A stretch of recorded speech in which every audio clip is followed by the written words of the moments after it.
Hello and welcome to the Tej Civil's newspaper editorial program.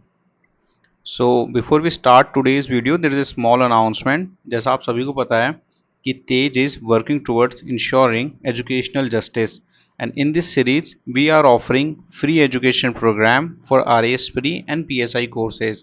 तो अब तक हमारे इस इनिशिएटिव में हमने ज्योग्राफी की क्लासेस चालू करवाई है, साथ ही आप देख सकते हैं कि अनिल सर हिंदी की क्लासेस भी ले रहे हैं.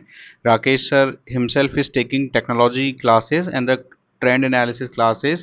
Dinesh sir is taking mathematics classes and Rajkumar sir is covering polity classes. So these classes are prepared by the expert of these field and they are very beneficial for you. So we would like to request you to share these videos to other people as well ताकि we can make sure that no one left behind because of the fees problem. Okay, so let's start today's video. So these are our today's topic. First one is GST 2.0. Because of the recent reform, this news is going to be in relevance for our mains. Secondly digital India के 10 साल पूरे हो गए हैं, तो यहाँ से एक अच्छा क्वेश्चन मेंस में बन सकता है. देन डेमोग्राफिक चेंजेस पे रिसेंटली रिपोर्ट आई है कि इंडिया की जो पॉपुलेशन डिस्ट्रीब्यूशन है कैसे वो चेंज हो रही है. उसके बाद हिमालयन रीजन में आप सभी ने देखा होगा कि लगातार क्लाउड बर्स्ट, लैंडस्लाइड्स और हैवी रेनफॉल्स हो रहे हैं, तो ये हमारे लिए स्टैटिक से लिंक करके अच्छा क्वेश्चन बनाया जा सकता है. लास्टली हिंदी और मातृभाषा पे काफ़ी अच्छा आर्टिकल था. This article will be very relevant for your essay writing. And in last we will see today's mains practice question. So let's start today's newspaper analysis. The first news is regarding the GST 2.0, जो कि next generational reforms लिए गए हैं. अब आप सभी को पता है कि जो न्यू टैक्स स्ट्रक्चर है उसमें 12% और 28% की जो रेट्स हैं इनको डिसकंटिन्यू कर दिया गया है. And now we only have a rates of 0% which is the exempted category. Then we have rate of 5%. Then we have rate of 18%. And additionally जो डीमेरिट्स गुड्स हैं जिन्हें कि हम सिन गुड्स कहते हैं उन पर हमने 40% का टैक्स ब्रैकेट रखा है. अब इसमें मेजर बेनिफिटरी सेक्टर कौन कौन से होंगे, जैसे कि टेक्सटाइल हो गया, कंज्यूमर इलेक्ट्रॉनिक्स हो गए, ऑटोमोबाइल्स, हेल्थ हो गया, फूड आइटम्स हो गए. तो बेसिकली ये सभी जो इंडस्ट्री है ये आपके एम्प्लॉयमेंट इंटेंसिव सेक्टर है, तो इससे ना केवल डिमांड बढ़ेगी बट जो आपकी नेट इनकम है उसमें भी हमें बढ़ोतरी देखने को मिलेगी. अब इन टैक्स रेट के साथ जो हमने डिक्रीज किया है इसके साथ एक ही इशू यह है कि भले ही हमने टैक्स रेट में इफेक्टिव डिक्लाइन देखने को मिलेगा बट जो फाइनल हमारा प्राइस है कमोडिटी का उसमें उतना चेंज नहीं देखने को मिलेगा. तो सी रंगराजन जी सर जो कि फॉर्मर गवर्नर रहे हैं RBI के, उन्होंने काफ़ी अच्छा ये एनालिसिस डाला है कि कैसे अगर 18% से 5% का हमें डिक्लाइन देखने को मिल रहा है तो परसेंटेज फॉल जो है रेट में वो तो 72% का है, बट उसके रिलेवेंट अगर आप प्राइस में देखें तो उसका जो चेंजेस है वो ओनली 11% है. सिमिलरली अदर कैटेगरीज में भी अगर आप प्राइस चेंज देखेंगे तो इट इज़ वेरी मार्जिनल. अब इसका क्या इम्पैक्ट होने वाला है, तो सबसे पहले तो जो हमारे स्टेट के रेवेन्यू है शॉर्ट टर्म में you will see a decline in the revenue of the government. However in the long run we will see recovery of this. तो मिनिस्ट्री ऑफ फाइनेंस की अगर आप रिपोर्ट देखें तो नियरली 48,000 करोड़ का जो फिजिकल इम्प्लीकेशंस है it could occur because of this rate decline. अब इसमें काफ़ी अच्छा पॉइंट्स हमने डिस्कस किया है कि इनकम ऑगमेंटिंग इफेक्ट क्या है. अब सिंपल सा देखिए, जो भी लो गुड्स कमोडिटी है जिन पे कि 5% का GST है, अब इनकी जो प्राइस इलास्टिसिटी होती है ये उतनी नहीं होती है. तो ये प्राइस इलास्टिसिटी क्या होती है, प्राइस इलास्टिसिटी में ये देखेंगे हम कि अगर इनके टैक्स रेट में हमें डिक्लाइन देखने को मिल रहा है तो इनकी डिमांड कितना डिक्लाइन होगी. तो इस तरह की जो कमोडिटी है, फॉर एग्जांपल जो स्टेपल फूड है, इनकी price elasticity for the demand is quite low. फर्क क्या आएगा इससे, जब इन पे आपका टैक्स कम होगा तो कंज्यूमर इनकी जगह जो हायर टैक्स ब्रैकेट वाली चीज़ें हैं, लेट्स से जो हमारा 28% वाला अब तो नहीं है, जो 18% है या 40% वाला है, तो उनकी तरफ शिफ्ट होना चालू करेंगे and that will finally make the revenue gain for the government. तो इस तरह की जो टैक्स डिक्लाइन है इससे मेजर इम्पैक्ट जो है वो आपको देखने को मिलेगा गवर्नमेंट के रेवेन्यू पे बिकॉज ऑफ द 18% स्लैब और द 40% स्लैब, क्योंकि जो आपकी इनकम बचेगी 5% स्लैब से that will be diverting toward this bigger slab. However ये जो GST रिफॉर्म है there are certain issues as well. क्या क्या इशू हैं, तो सबसे पहले तो नो इनपुट टैक्स क्रेडिट का है कि कुछ आइटम्स जो कि 0% टैक्स क्रेडिट में नहीं आएंगे उन पे इनपुट टैक्स क्रेडिट का जो बेनिफिट है वो इंडस्ट्री को नहीं मिलेगा। तो एक तो ये इशू है, पुराने टैक्स स्ट्रक्चर में भी ये इशू था। इसके साथ ही कुछ ऐसे आइटम्स है, for example previously textile was among दोस्त की जहाँ पे इनपुट पे टैक्स और जो आउटपुट है उन पे टैक्स का डिफरेंस ज़्यादा था and that was creating a inverted duty structure. However, this reform done away with that thing, but other industries are there जहाँ पे ये जो inverted duty structure की प्रॉब्लम है वो अभी भी है। कुछ इंडस्ट्रीज ऐसी है जहाँ पे ये आईटीसी तो मिलेगा बट इसमें टाइम लगता है, और छोटे जो दुकानदार हैं या जो एमएसएमई है उनके लिए आईटीसी को क्लेम करना काफ़ी कम्बरसम हो जाता है। तो ये थे कुछ इशू। अब इसका इमीडिएट हमारे मैक्रो इम्प्लीकेशंस क्या पड़ रहा है, तो ये आपसे अगर मेंस में पूछा जाता है तो आप इस डेटा को कोट कर सकते हैं कि जो जीएसटी रिडक्शन है उसका नॉमिनल जीडी पे क्या इम्पैक्ट होगा। तो ये डेटा आप यहाँ से ले सकते हैं। एंड फाइनली हम देखते हैं कि प्रीवियस ईयर में यहाँ से कब क्वेश्चन पूछा गया था। ये तो 2016 में क्वेश्चन पूछा गया था, तब तक जीएसटी नहीं आया था, तो काफ़ी टाइम हो गया। So now in next month we are aiming और we are expecting a good question on the GST. तो ये क्वेश्चन क्या था 2016 वाला, इट वॉज कि what is the dual structure of GST, do you agree with this comment. अब ये dual structure से आप रेट से कंफ्यूज मत हो जाना। बेसिकली जो जीएसटी का ड्यूअल स्ट्रक्चर है वो है कि रेवेन्यू शेयरिंग कैसे होती है। जो सेंटर का हमारा जीएसटी लगता है, सीजीएसटी जिसको हम कहते हैं, स्टेट के केस में एसजीएसटी लगता है, और जब इंटर स्टेट होता है तो आईजीएसटी लगता है। तो ये जो ड्यूअल स्ट्रक्चर है बेसिकली क्वेश्चन इसके बारे में पूछ रहा है, क्योंकि अब तो रेट भी दो रह गई है, तो you can get confuse if similar question is asked. So this was the last in 2016 when question was asked. Next article की तरफ बढ़ते हैं, तो it's regarding the 10 year of India's digital revolution. तो डिजिटल इंडिया जो mission है और हमारी जो रिवोल्यूशन है उसको 10 साल हो गए हैं, तो this become important for our mains. देखते हैं कि क्या क्या पॉइंट इस आर्टिकल से हम जनरेट कर सकते हैं। तो this is written by Rao Inderjit Singh ji, who is union minister of state, independent charged. तो देख लेते हैं फटाफट से। तो सर ने काफ़ी अच्छे हेड्स में इसको ब्रेक किया था कि कैसे इंडिया की डिजिटल रिवोल्यूशन का हमारी फाइनेंशियल इंक्लूजन पे इम्पैक्ट हुआ है, डिजिटल इंफ्रास्ट्रक्चर पे इम्पैक्ट हुआ है, डिजिटल गवर्नेंस पे, agricultural sector, social sector and e commerce. कल भी हमने एक क्वेश्चन देखा था सिमिलरली जहाँ पे आईटी का यूज़ पूछा गया था। तो इस क्वेश्चन में हम देखते हैं। सबसे पहले फाइनेंशियल इंक्लूजन देखिए, जो भारत ने जनधन आधार की क्रांति लाई उससे नियरली 55 करोड़ बैंक जो हैं वो अकाउंट्स को लिंक किया गया। तो इस तरीके से हमने फाइनेंशियल इंक्लूजन को इंश्योर किया। हमारा जो यूपीआई का पेमेंट इंफ्रास्ट्रक्चर है आज वो इतना ग्लोबली यूज़ किया जा रहा है कि today India records over 17 billion UPI transaction each month. तो इससे शो करता है कि कैसे हमने फाइनेंशियल इंक्लूजन को प्रमोट किया। आफ्टर दैट डिजिटल इंफ्रास्ट्रक्चर हमारा कैसे बिल्ट हुआ, तो आप देखिए जो इंडिया स्टैक प्लेटफॉर्म है, हमारी ग्राम पंचायत को भारत नेट से कनेक्ट करना हो जाए, चाहे हमारे डॉक्यूमेंट्स को डिजी लॉकर के थ्रू एक माध्यम पे लाना हो जाए, ई साइन ने जो है रिमोट लोकेशन में भी ऑथेंटिकेशन जैसी प्रॉब्लम को ईजी बनाया, डिजी यात्रा ने हमारे टूरिज्म सेक्टर को काफ़ी प्रमोट किया। तो हमने अपने डिजिटल इंफ्रास्ट्रक्चर और सर्विस डिलीवरी को इस तरह से एम्पावर किया। अब डिजिटल गवर्नेंस पे हमारा क्या योगदान रहा, तो डिजिटल गवर्नेंस में आप देखिए कि जो जीईएम है जो कि गवर्नमेंट ई मार्केट प्लेस है, उससे हमने गवर्नमेंट बायर्स को सेलर्स के साथ कनेक्ट किया। तो जीईएम की अगर हम डेटा देखें तो GEM has connected over 1.6 lakh government buyers with more than 22 lakh sellers. तो इट शोज़ कि हमने कैसे अपने डिजिटल गवर्नेंस को भी इंश्योर किया। आफ्टर डेट एग्रीकल्चरल सेक्टर पे इसका क्या इम्पैक्ट हुआ, कल भी हमने यूपीएससी का क्वेश्चन देखा था जिसमें कि डेटा पूछा गया था। तो एग्रीकल्चर में आप देखिए ई नैम मार्केट जो गवर्नमेंट की स्कीम है उसने हमने बायर्स और सेलर्स को कनेक्ट किया, जो मंडी का बैरियर था उसको हमने तोड़ा। डिजिटल सॉइल हेल्थ कार्ड दिए गए जिससे कि आप सॉइल प्रोडक्टिविटी बढ़ाई जा सकती है। इसके साथ ही सीएससी जो है कॉमन सर्विस सेंटर खोले गए। तो इस तरह से एग्रीकल्चर सेक्टर में भी हमारी आईटी रिवोल्यूशन ने काफ़ी मदद करी। इसके बाद हम सोशल सेक्टर देख लें तो जब कोविड की पैंडेमिक आई तो चाहे टेलीमेडिसिन हो जाए या फिर हमारे स्किलिंग प्रोग्राम हो जाए, लाइक कि दीक्षा प्रोग्राम है, स्वयं है जो कि ऑनलाइन सर्टिफिकेशन प्रोवाइड करता है।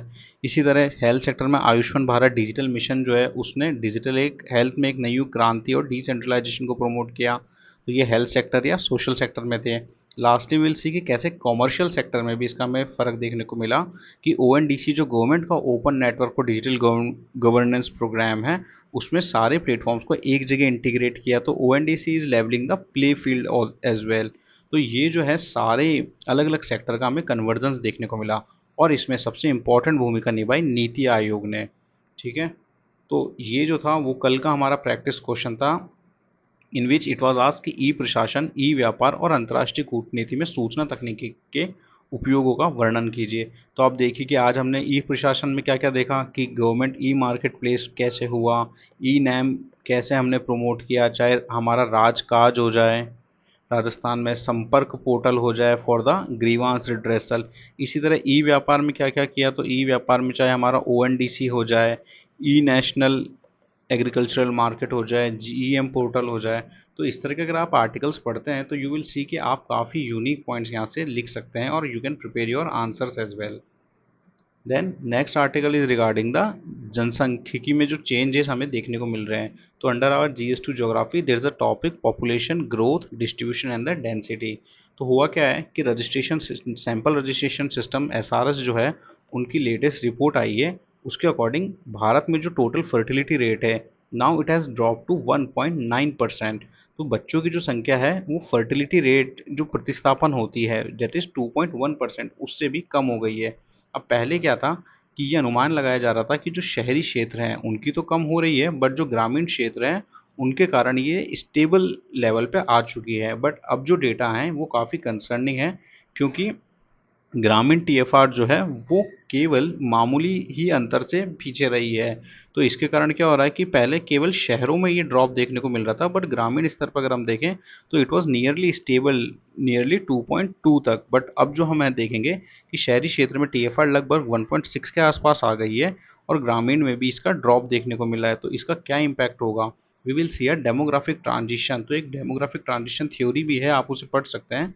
अब इसका इम्पैक्ट क्या होगा कि अगर फर्टिलिटी रेट एक लेवल से नीचे जाती है तो उसका इम्पैक्ट हमें देखने को मिलेगा हमारे पॉपुलेशन स्ट्रक्चर पे, कि जो हमारे 0 से 4 वर्ष के आयु वर्ग है उनका प्रतिशत घटेगा, और जो हमारे सीनियर सिटीजन या एल्डरली वर्ग है उनका परसेंटेज राइज हमें देखने को मिलेगा। इसका क्या इम्पैक्ट होगा, जो हमारी लेबर फोर्स पार्टिसिपेशन रेट है उसका अनुपात घटेगा, वर्किंग पॉपुलेशन हमारी कम होगी, सोशियो इकोनॉमिक दबाव आएगा, government have to finance the pensions. तो जो पेंशंस हो गई, वृद्धजनों की स्वास्थ्य सेवाएं हो गई, उसके कारण हमारा जो स्ट्रक्चर है उस पर दीर्घकालिक इम्पैक्ट हमें देखने को मिलेगा। तो ये पूरी डेमोग्राफिक ट्रांजिशन की स्टोरी है इंडिया की। आप देख सकते हैं कि करंटली हमने इस स्टेज में थे जो हमारा एक्सपेंशन स्टेज था, जहाँ हमारी वर्किंग एज पॉपुलेशन मैक्सिमम है। अगर आप 2024 में देखें तो that is the peak of our working age population, कि ये जो हमारा वर्किंग एज पॉपुलेशन है ये हमारा बल्ज मिडल में कर रहा है। बट धीरे धीरे आप देखेंगे कि ये जो है ये आउटर बल्ज हमें देखने को मिलेगा, और जो हमारा बेस है ये नैरो होता जाएगा। तो ये सेम स्टोरी है जापान के साथ में। इफ़ यू कैन सी ये काफ़ी सिमिलर है जापान के केस के साथ में। तो जापान की जो सोसाइटी है एज वी ऑल नो कि इट्स अ एजिंग सोसाइटी। तो India will also see such a similar shift in its demography. So how does this becomes important for us? This is one of the topic which is most favorite of the RPSC। आप देख सकते हैं कि 2016 में question पूछा हुआ है 5 marker में, 18 में पूछा है, 2023 में भी पूछा है, मतलब रेगुलर इंटरवल में क्वेश्चन आ रहा है। एंड वी आर एक्सपेक्टिंग कि जो नेक्स्ट मेंस होएगा उसमें डेफिनेटली एक क्वेश्चन यहाँ से देखने को मिल सकता है। अब क्वेश्चन भी बहुत सिंपल और सिमिलर ही है कि 2016 में पूछा कि भारत में जनसंख्या वृद्धि दर के वर्ष 1900 से अब तक के जो रुझान है उनको वर्णित कीजिए कि क्या क्या फेज देखने को मिला। 1901 से 2001 के बीच की जनसंख्या वृद्धि के विशिष्ट प्रावस्थाओं का वर्णन कीजिए, कि जो अलग अलग फेज हमें देखने को मिले बस आप उनको एक्सप्लेन कीजिए। Then discuss the period of high growth of population with declining trend, क्योंकि अब हमारी पॉपुलेशन एक डिक्लाइन देखने को मिलेगा। तो इन्होंने ये ट्रेंड एनालिसिस पूछ लिया। तो अब इसके बाद क्या बच रहा है, वी ऑल नो कि अब जो हमारा नेक्स्ट फेज है इट इज़ 2011 से लेके जो हमारा 2050 वाला एक्सपेक्टेशन है। तो आप रेडी रहिए कि जो आपसे नेक्स्ट एक्सपेक्टेड डिक्लाइन पूछा जा सकता है। Then next article is regarding जो हैवी रेनफॉल हमें हिमालयाज में देखने को मिल रहा है। So we have seen a rise in the intensity of the rainfall, जिसकी वजह से क्लाउड बर्स्ट और लैंडस्लाइड जैसे इश्यूज भी हमें देखने को मिल रहे हैं। तो अब क्लाइमेट पैटर्न हमारा काफ़ी चेंज हो रहा है। अगर हम देखें तो ओनली अगस्त में हमारे जो नॉर्थ वेस्टर्न रीजन है उसने रिकॉर्ड किया है 34% सरप्लस रेन। इसी तरह सितंबर में जो है वो 30% जो है वो surplus rain nearly if you see in the case of June to सितंबर तो उसमें 30% का राइज देखने को मिला है, और अगर केवल सितंबर देख लें तो प्रीवियस से ये 67% का राइज देखने को मिला है, which is a very major shift in our rainfall pattern. अब इनके जो मेन कारण हैं वो क्या क्या है, ये हमारे लिए इंपॉर्टेंट हो जाता है। तो काफ़ी सारे ऐसे फैक्टर हैं जिनका कॉम्बिनेशन इस इंक्रीज रेनफॉल के पीछे रिस्पॉन्सिबल है। द फर्स्ट रीजन इज कि जो हमारा बे ऑफ बंगाल का मानसून है, तो इट इज़ गेटिंग इंटेंसिफाइड। अब ये इंटेंसिफाई तो हो रहा है, साथ में क्या हो रहा है कि जो वेस्टर्न डिस्टर्बेंस है, यूजुअली वेस्टर्न डिस्टर्बेंस है विंटर में रेन देखने को मिलती है, बट यू विल सी कि जो वेस्टर्न डिस्टर्बेंस है वो साउथवर्ड शिफ्ट हो रहा है, नीचे की तरफ आ रहा है। तो जब ये बे ऑफ बंगाल का मानसून है और वेस्टर्न डिस्टर्बेंस है, ये दोनों इंटरेक्ट करते हैं, तो they are creating a heavy rainfall in this region. साथ ही आप अगर इस रीजन में देखेंगे, पाकिस्तान वाले रीजन में, तो यहाँ एक low pressure centre recently create हुआ, जिसकी वजह से भी इस पूरे एरिया में हैवी रेनफॉल हमें देखने को मिली। तो ये कुछ पैरामीटर्स हैं जो अलग अलग कैपेसिटी में इंटरेक्ट करते हैं, जिनके कारण कि ये हैवी रेनफॉल पैटर्न हमें देखने को मिल रहा है। Also we are seeing a pattern shift in our retreating monsoon, कि पहले जो मानसून नियरली 1 to 15 सितंबर तक राजस्थान और बाकी अपर एरिया से, नॉर्थ वेस्टर्न रीजन से रिट्रीट कर जाता था, अब जो है ये काफ़ी डिले हो चुका है। तो ये जो रिट्रीवल पैटर्न है, इसमें भी हमें डिले देखने को मिल। So this is one area जहाँ से आरपीएससी बार बार क्वेश्चन पूछती है। आप देख सकते हैं कि 2018 में क्वेश्चन पूछा हुआ है, 2023 में पूछा हुआ है, और 2024 में भी पूछा हुआ है। तो ये क्या है, 2018 में इन्होंने पूछा कि discuss orographic impact on rainfall distribution in India. तो this was a very good question. After that El Nino का इंडियन मानसून पे क्या इम्पैक्ट है, Indian monsoon and Tibetan plateau का क्या रिलेशन है, वेस्टर्न डिस्टर्बेंस का क्या है। अब देखिए, अगर आप केवल स्टैटिक के भरोसे रहते हैं तो आप सिंपली लिख के आएंगे कि क्या वेस्टर्न डिस्टर्बेंस है, क्या इम्पैक्ट है। बट अगर आप न्यूज़ से अपडेटेड हैं तो नाउ यू कैन राइट कि जो रीसेंट वेस्टर्न डिस्टर्बेंस है, इसका साउथवर्ड शिफ्ट हमें देखने को मिल रहा है, जिसकी वजह से हमारे हिमालयाज रीजन में अर्ली रेनफॉल हो रही है और इंटेंसिटी बढ़ रही है। तो you can quote the recent case study of the western disturbance if you are updated with your current. Then in which areas of India highest and low variability of annual rainfall is found। अब आपसे ये भी पूछा जा सकता है कि what are the changing pattern in the variability of rainfall, क्योंकि अब आप देख रहे हैं कि इन रीजन्स में भी रेनफॉल इंटेंसिटी और जो वेरिएबिलिटी उनमें हमें एक फ़र्क देखने को मिल रहा है। Then next article is regarding our Hindi, क्योंकि 14 सितंबर जो था वो हमारा हिंदी दिवस था, और ये जो सप्ताह है वो एक हिंदी पखवाड़े के रूप में मनाया जाता है। तो ये हमारे पल्लवन और निबंध लेखन में काफ़ी इंपॉर्टेंट है। अगर आप प्रीवियस ईयर क्वेश्चन देखेंगे तो 2 बार हिंदी से रिगार्डिंग या मातृभाषा के रिगार्डिंग निबंध पूछा जा चुका है, कि प्राथमिक शिक्षा में मातृभाषा का प्रयोग, दशा और दिशा। अब यहाँ मातृभाषा में इन्होंने हिंदी स्पेसिफाई नहीं किया, तो दिस इज़ अ कैच कि आप क्या इंटरप्रेट कर रहे हैं। उसके बाद है कि जनसंचार माध्यम और हिंदी, दशा और दिशा, तो ये एक्सप्लिसिटली हिंदी को मेंशन किया हुआ है। तो बेसिकली पूरे आर्टिकल का जो क्रक्स है वो ये है कि हिंदी का जो वर्तमान स्वरूप है ये काफ़ी सारी बोलियों और रीजनल लैंग्वेजेस से मिलकर बना है, और अगर इन रीजनल लैंग्वेज का एक्सटेंशन हमें देखने को मिलता है तो वो कहीं ना कहीं हिंदी को भी वीक करेगा। और एंड में जो सर ने समअप किया है, this is a very good conclusion, you can use this point in your answer, कि असल में कोई भी जो भाषा है वो एक बहता निर्मल पानी की जैसे है। उसमें समय के साथ शब्दों का आना जाना, लेन देन, नए प्रयोग लगे रहते हैं। यदि हिंदी को वास्तव में एक जीवंत भाषा बन के रहना है तो शब्दों का ये लेन देन पहले अपने बोलियों फिर भाषाओं से हो, वरना हिंदी जो है वो नारे, सम्मेलन, बैनर, उत्सव की भाषा ही बनी रहेगी, क्योंकि वो जनमानस की भाषा नहीं बन पाएगी। कि जान ले, हिंदी का जो मौजूदा मानक रूप बुंदेली, ब्रज, राजस्थानी आदि बोलियों से उभरा है, और इसकी श्री वृद्धि के लिए इन बोलियों को ही हिंदी की पालकी संभालनी होगी। तो कितनी ब्यूटीफुल लैंग्वेज में, like a true poet, he has written this conclusion, कि जो करंट डिबेट हमें देखने को मिल रहा है, हिंदी वर्सेस अदर्स लैंग्वेज, जो रीजनल लैंग्वेजेस हैं, उनके लिए आपसे एक ऐसे पूछा जा सकता है। और कितना प्यारा और सुंदर कंक्लूजन सर ने लिखा है कि जो भाषा होती है वो एक रिवर की तरह है, और उसमें जब तक नई चीज़ें ऐड होती रहेगी रीजनल लैंग्वेजेस से, तब तक वो एम्पावर होती रहेगी। तो you can refer to such articles for value addition. So that was all in today's. अब हम देख लेते हैं कि आज का प्रैक्टिस क्वेश्चन क्या है। तो हम एक नया काम कर रहे हैं कि to make easiness of writing for you, जो भी क्वेश्चन हम लेंगे वी विल ट्राई कि वो क्वेश्चन करंट जो न्यूज़ हमने कवर करी है उससे ही हो, ताकि आपके पास लिखने के लिए पॉइंट्स हों। सो दिस क्वेश्चन इज कि over the last decade the digital revolution in India has transformed governance, economy and society. तो आज का हमने आर्टिकल देखा था कि कैसे 10 ईयर्स हमारे डिजिटल रेवोल्यूशन के पूरे हुए हैं। अब critically examine the impact of digital initiative in last 10 years। तो ये important है कि एक तो last 10 years आपको ध्यान में रखना है, साथ ही 3 सेक्टर है, इकोनॉमी, सोसाइटी और governance. So you write down this answer and this is our help desk of Tej Tau. तो आप इसको स्कैन करके इन आंसर्स को यहाँ पे भेज सकते हैं। So that was all in today's Newsbeat analysis. And lastly, we would like to remind you कि जो free classes चल रही है, make sure कि you watch them. It will be very beneficial for you, and please share these classes with your other fellow aspirant as well. Thank you. Stay tuned to the Tej Sales platform.